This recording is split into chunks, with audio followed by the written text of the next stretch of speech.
안녕하세요. 아직도 생각만 하면 소름 끼치고 인간으로서 어떻게 이런 일을 저지를 수 있을까 하는 마음에 사연을 적게 되었습니다. 저는 어릴 때부터 동생들의 엄마 역할을 하면서 살았어요. 아마도 어릴 때 엄마를 여의신 분들은 다 아실 거예요. 엄마의 빈자리가 얼마나 큰지요. 그런데 그 상황에서 동생들까지 밑으로 줄줄이 달려 있으니까 너무 힘들더라고요. 언니, 엄마는 왜 집에 안 오는 거야? 엄마 어떻게 됐어? 하면서 아무것도 모르는 동생들은 저에게 엄마의 행방을 물었습니다. 엄마는 유방암으로 투병을 하시다가 돌아가셨거든요. 엄마는 자식들한테 패기치고 싶지 않다고 하면서 말기 때까지 계속해서 아픈데도 병을 숨기셨어요. 첫째인 제가 뒤늦게 그 사실을 알았고 찬찬히 엄마의 죽음을 준비했죠. 지금부터 준비를 안 하면 엄마가 없어졌을 때 제가 혼자서 동생을 키워내지 못할 것 같아서요. 아마도 엄마의 죽음을 준비하면서부터 감성적이었던 제가 처절하게 이성적으로 변했고 현실에 집중하기 위해서 노력을 했었던 것 같아요. 그래서 엄마가 돌아가신 이후로 저는 눈물을 안 흘렸지만 그냥 평범한 날 갑자기 눈에서 눈물이 쏟아지는 경우가 많았죠. 나 진짜 왜 이러지 하면서 손도 막 떨고 그랬습니다. 하지만 동생들이 있기에 제가 언제까지나 어리광을 부리거나 눈물로 현실을 도피할 수 없었어요. 그래서 공장에 나가서 일을 하기 시작했고 제 친구들은 저와 달리 자기가 하고 싶은 길을 찾아서 묵묵하게 걸어가는데 저는 그러지 못했습니다. 동생들에게 엄마 노릇을 하느라 매일 공장 3교대로 몸이 지쳤고 몸이 지치다 보니까 마음도 지치기 시작하더라고요.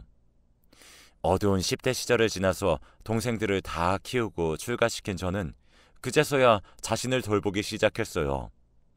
문득 제 과거를 돌이켜봤을 때 저는 너무나 한심스러운 사람이었고 무엇 하나 이루어놓은 것 없는 그저 나이만 든 바보였더라고요. 나는 진짜 왜 이럴까? 왜 이렇게 내가 살아야 하는 걸까? 하면서 하루에 수십 번도 더 후회가 밀려왔습니다. 정말로 외로움에 사무쳐서 죽을 것만 같았어요.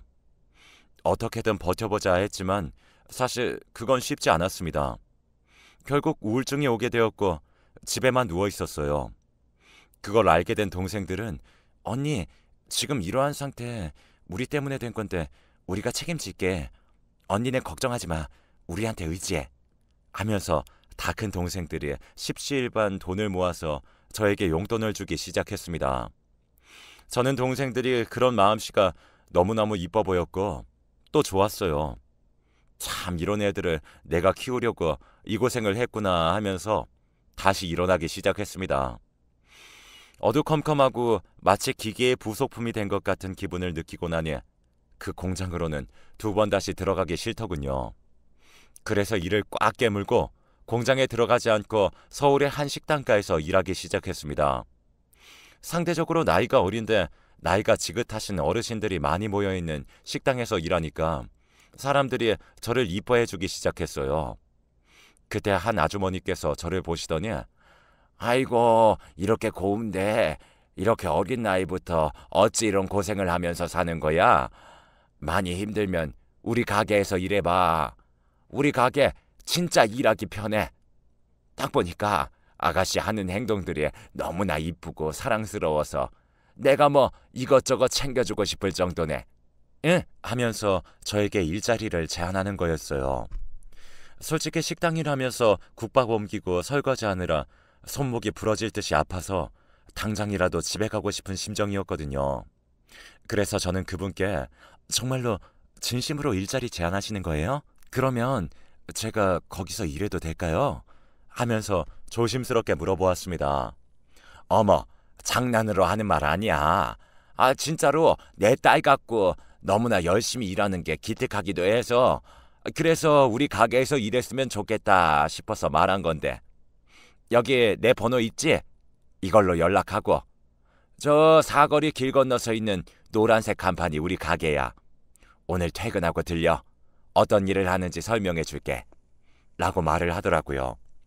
저는 감사하다고 고개를 숙인 뒤에 퇴근하는 시간만 목 빠지게 기다렸다가 그 노란색 간판 가게로 들어갔습니다. 그곳은 아주 어린 아이들의 이유식을 만들어서 유통하는 가게였어요. 원래는 동네 사람들, 애 엄마들이나 밥을 삼키지 못하는 나이 많은 노인네들을 상대로 음식을 만들었는데 이게 입소문을 타고 청결하고 재료도 좋은 걸 쓴다는 이야기가 들리자 인기가 엄청 많아진 거죠. 우리가 이런 일을 해요. 아무래도 그 가게에서 국밥 들고 설거지하는 것보다 여기서 청결 감독하고 또 재료들을 배합하고 기계에 넣으면 뭐 힘든 일은 없으니까 그래서 부른 거야. 하면서 말을 하는 겁니다. 저는 여기가 딱 내가 일할 자리다 라고 생각해서 바로 알겠습니다 하고 그곳으로 옮기기로 했어요. 예전 가게 사장님께 사정을 말씀드리고 조금 몸을 덜 움직이는 곳에서 일해야 할 것 같다고 했어요. 알겠다고 흔쾌히 허락을 해주셨고 그 이후 그 가게로 들어가게 된 거죠. 거기서 운명의 짝꿍을 만나게 된 겁니다. 아니, 그때까지만 해도 운명의 짝꿍인 줄 알았죠. 돌이켜보면 절대로 운명의 짝꿍이 아닌데 말이죠. 한참 일을 하고 있는데 가게 문을 활짝 열고 들어오는 아주 장신의 얼굴이 번지르르한 남자가 보이는 겁니다. 순간 놀랐고 저기 누구세요? 라고 하자 그 남자가 되려 그쪽은 누구세요? 라고 하더라고요. 저 여기 일하는 사람인데요? 라고 하니까 그 남자는 여기서 일하시는 분이시구나. 저 여기 사장님 아들입니다. 온라인 유통 맡고 있어서 대부분 재택으로 근무하고 있고요. 못 보던 사람이라서 좀 놀라신 모양인데 집에서 일해도 가끔씩 재고랑 물건 파악 때문에 가게 출근하니까 얼굴 익혀두시는 게 좋을 거예요. 어머, 아들 왔어? 이번에 내가 새로 채용한 직원이야. 둘이 나이도 비슷하니까 낯가리지 말고 사이좋게 지내? 라고 하면서 사장님이 창고에서 나오는 겁니다. 사장님 아들이시구나. 이렇게 잘생기고 키도 큰 사람이 아들로 있으니까 얼마나 든든할까. 또 저런 남자는 누가 데려갈까 하면서 곰곰이 생각에 빠졌습니다. 조금은 울적하기도 했어요. 나도 좋은 부모님 밑에서 자랐다면 지금쯤 저 남자처럼 멋진 남자와 연애하면서 행복하지 않을까 하고요. 그런데 이상하게 그 남자가 일주일에 한 번 온다고 했는데 뭐 계속 출근을 하는 겁니다. 온라인 유통 담당하셔서 대부분 재택근무하신다고 하시지 않으셨어요? 제가 잘못 들은 걸까요? 라고 하자 얼굴이 빨개지면서 그냥 나와서 일하고 싶었다고 하며 얼버무리더라고요. 왜 저러지 하면서 어버버한 그 남자에게 뭐 어떻게 할지를 몰랐습니다.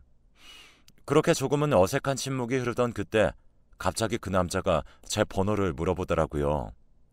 일 끝나고 할 거 없으시면 맥주 한 잔 먹자고 물어봤어요. 저는 진짜 너무 놀랐지만 놀란 마음을 숨기고 좋다고 알겠다고 하면서 뭘까 생각했습니다. 그렇게 그 남자와 저는 퇴근을 하고 따로 만나기 시작했고 어느 순간 저희는 연애를 하고 있더라고요. 저는 평생 공장에서 일하면서 동생들을 키우느라 아무것도 못했는데 갑자기 남자친구가 생기고 주말에 더 이상 혼자 안 있어도 되니까 행복한 감정들이 생기는 겁니다. 나도 남처럼 결혼하고 싶다. 시어머님도 너무나 좋으신 분 같고 이런 분 밑에서 일하면 진짜 행복할 것 같아. 평생 가족이 되고 싶어. 그러니까 남자친구는 말하더라고요. 제가 정말 착하게 자기 엄마 가게에서 일하고 조용조용한 성격이 너무나 마음에 들었다고. 그래서 용기 내고 번호 물어본 거고 원래 집에서 근무해도 되는데 일부러 나온 거라고 하면서요. 감동이었죠. 누군가 나를 좋아해줘서 용기를 내준다는 것 자체가 저에겐 커다란 행운이었고 놓치고 싶지 않은 기회였습니다. 저보다 나이가 조금 많았던 남자친구는 이미 저 모르게 저와의 결혼을 생각해 뒀더라고요. 그래서 본인의 엄마한테 저와 교제를 한다는 사실을 말했고 청혼할 거라고 미리 언지를 해두었던 것입니다. 나중에 사장님이 저에게 와서 우리 아들이랑 사귀냐고 물어보더라고요. 저는 조금 당황했고 아무래도 저 같은 사람이 자기 아들이랑 사귄다는 사실을 말하면 어느 부모가 좋아할까 싶어서 저는 당황해서 식은땀을 흘렸습니다. 그런데 의외로 어머님은 아주 쿨하게 우리 아들이 다른 부분에서는 아직 많이 부족한데 이런 아들을 사랑해주는 우리 직원이 진짜 이뻐 보이네. 얼굴에 긴장한 거 풀어. 내가 뭐라고 한마디 할까봐 그렇게 긴장한 거야? 우리 아들이 맨날 집에서 여자친구랑 결혼하고 싶다고 하면서 노래를 부르는데 뭐 난 터치 안 할 테니까 둘이 한번 잘해봐 라고 말하는 겁니다. 저는 정말 다행이라고 생각하고 가슴을 쓸어내렸습니다. 욕을 엄청 먹을 줄 알았거든요. 네가 뭔데 직원 주제에 우리 아들이랑 사귀냐고, 우리 아들이 얼마나 대단한 줄 아냐, 뭐 이런 말들로요. 다행스럽게도 그런 일은 벌어지지 않았고 마음 편하게 연애를 지속할 수 있었습니다. 그러다가 남친이 저에게 청혼을 했고 제가 그 청혼을 받으면서 저는 그 집의 며느리가 되었어요. 어머님이 워낙에 장사로 돈을 꽤나 많이 벌어놓으셔서 좋은 집에 살고 계셨고 이에 비해 저와 남편은 아직 준비된 게 없어서 조금은 눈치가 보이지만 시댁살이를 했습니다. 그런데 걱정하는 것과는 달리 저는 정말로 시댁살이가 너무너무 행복했어요. 제가 위에서 말씀드렸다시피 제가 일찍 엄마가 돌아가셔서 항상 어른의 사랑이 그리웠거든요. 그런데 어머님이 그런 저의 사정을 알고 제 등을 토닥이면서 저를 위로해 주니까 제가 몸둘 바를 모르고 진짜 행복하다고 느낄 정도로 매일 좋았습니다. 우리 며느리 밥 먹어야지 하면서 아침을 차려주는 것은 물론이요. 제가 겨울에 빙판을 걷다가 넘어졌을 때도 우리 며느리 아프면 안 된다고 항상 조심해야 한다고 하면서 엉덩이에 먼크림까지 발라줄 정도로 가까운 사이가 되었어요. 저는 진짜 어머님한테 너무나 고마웠고 내게 새로운 엄마가 생긴 것처럼 시어머니와 가까이 지냈습니다. 하루 종일 거의 매일 붙어 있는다고 해도 과언이 아니었어요. 아침에 일어나면 어머님이랑 같이 출근하고 가게에서 일을 하는데도 지루하다는 생각이 안 들고 항상 어머님이 저에게 잘해주시고 배려를 해주시니까 힘든지도 몰랐죠. 오히려 시간이 지날수록 남편과 사이는 조금씩 멀어지는데 어머님과는 가까워졌습니다. 결혼을 하고 나니까 연애 때는 안 보였던 것들이 점점 조금씩 보이기 시작했고 머릿속이 혼란스러워졌어요. 솔직히 지금에서야 말하지만 남편은 결혼 이후로 제가 잡은 물고기라고 느껴진 건지 막 다른 여자들, 예전에 동기였던 애들한테 연락해서 심심하다고 만나자고 한 적도 있어서 제가 그걸 알고 화낸 적도 있었고요. 또 여자 나오는 술집에 군대 동기들이랑 같이 간 걸 저한테 들킨 적도 있었죠.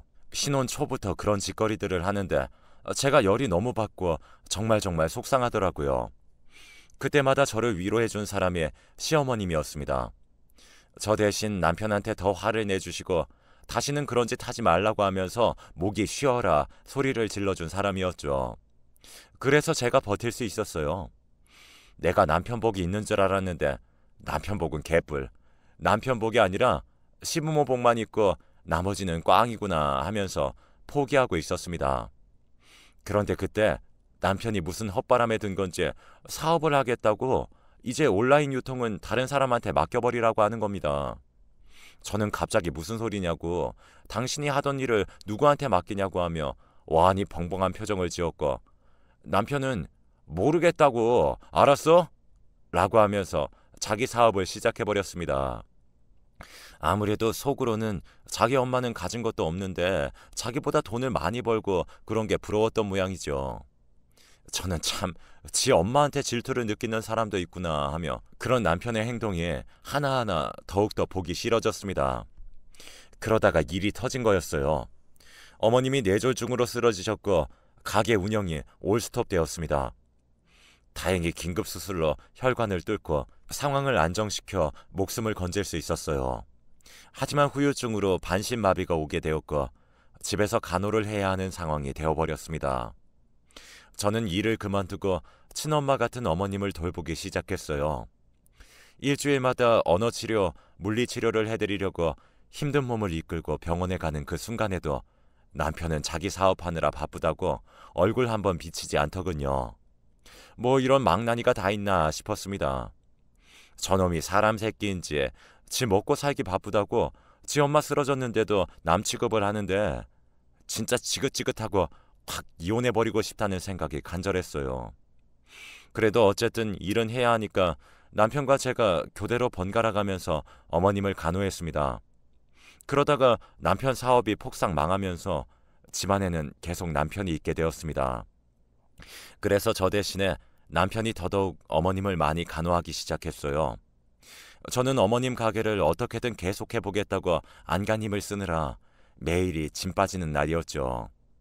일하고 돌아온 날에는 어머님 손을 잡으면서 어머님, 이렇게 힘든 일을 어떻게 혼자서 이뤄내신 거예요?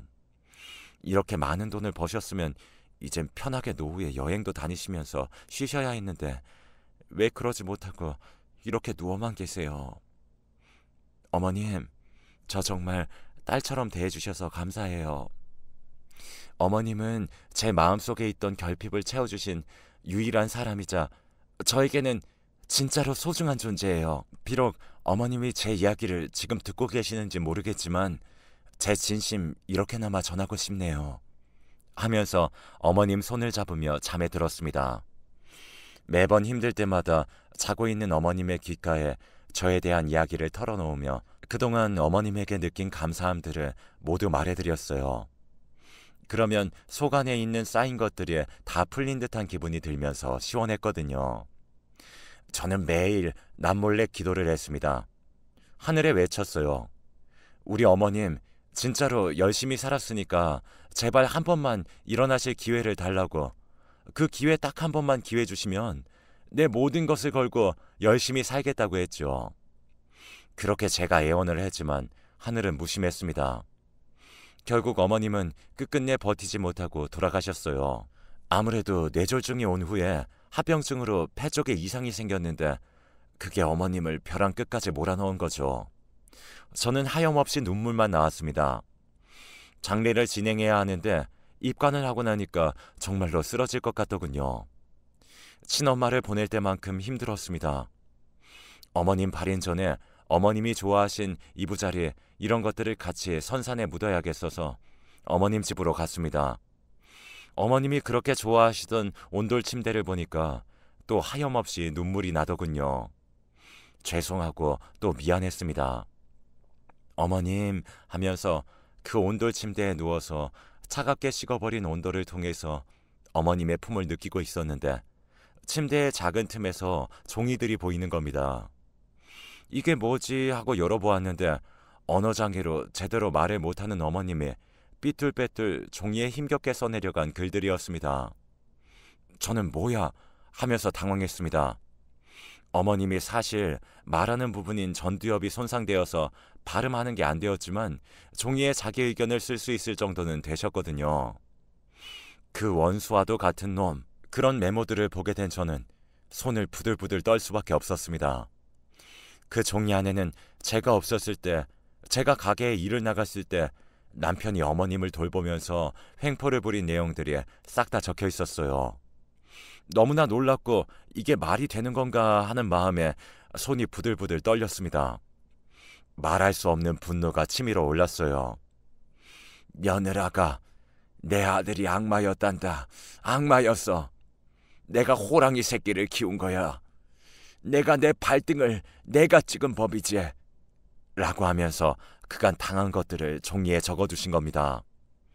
남편은 사업이 망한 이후로 자금난에 심하게 시달렸고 그때 어머님이 쓰러지자 어머님의 재산을 노린 겁니다.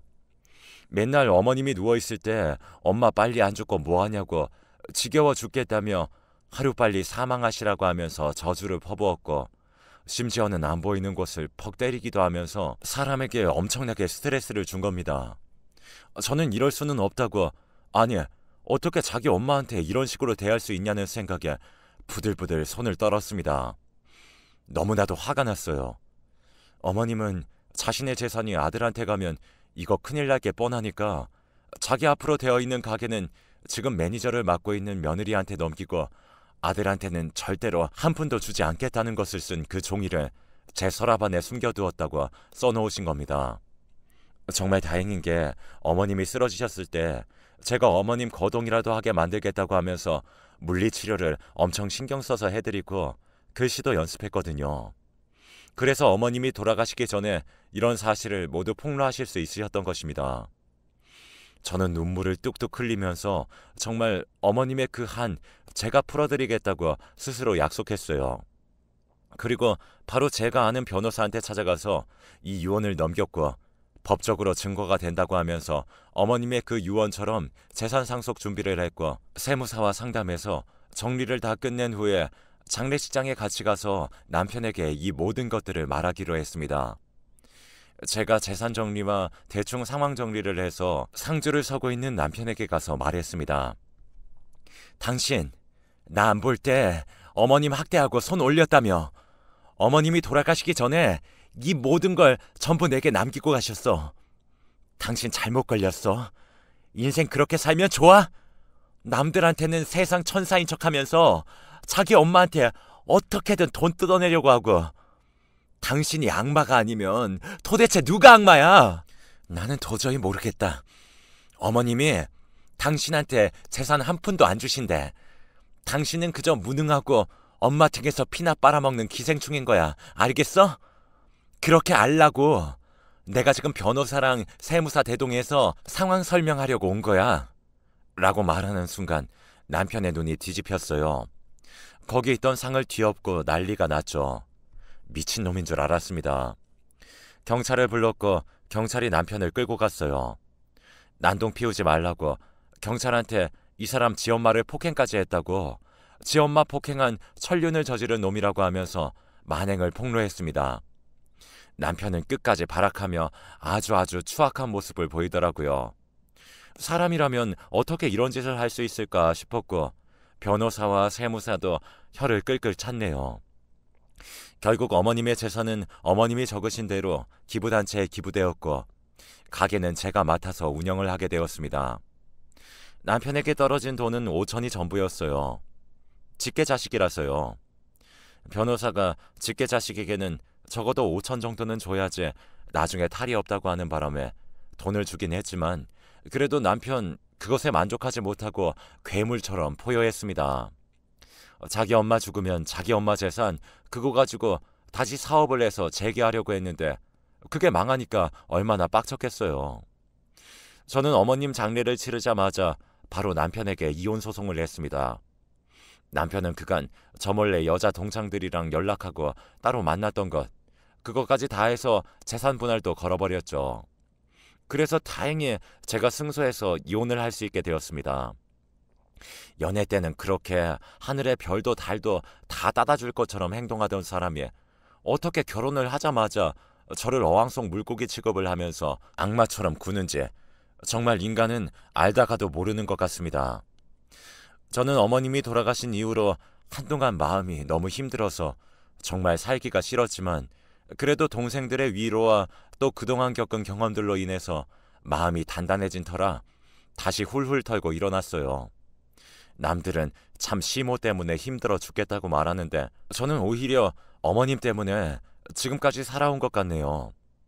어머님이 없었다면 저는 아마도 남편과 3개월도 못 견디고 바로 이혼했겠죠. 비록 지금에서는 이혼하긴 했지만요. 어머님과 작은 일상을 함께하는 게 저의 가장 큰 기쁨이었는데 참 아쉽습니다. 그럼에도 불구하고 하늘나라에 가서 어머님이 부디 잘 사시길 매일 기도를 하려고 해요. 아마 거기서 저희 엄마도 만나셨겠죠? 제가 제일 사랑하는 두 분이 만나서 저에 대한 이야기를 나눌 생각을 하니까 가슴 한켠이 아련하면서 뜨거워집니다.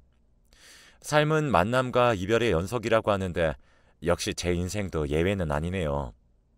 늘 헤어짐은 아프고 힘들지만 그래도 다시 새로운 사람과 만난다고 하는 걸 피하려고 하지 않으려고 합니다. 그럼 지금까지 제 이야기 들어주셔서 감사합니다. 별거 없는 이야기이지만 꼭 임금님 귀는 당나귀 귀다 하는 심정으로 여러분들께 들려드리고 싶었어요. 제가 자연사 할 때까지 이 세상에서 열심히 살다가 하늘에 있는 어머님 그리고 엄마를 만날 때 나 열심히 살았다고 정말 피똥싸게 살았다고 말을 하려고요. 오늘 조금은 우울한 날이었지만 이렇게 글을 쓰니까 조금은 마음이 편해지네요. 여기까지 제 사연을 들어주셔서 감사합니다.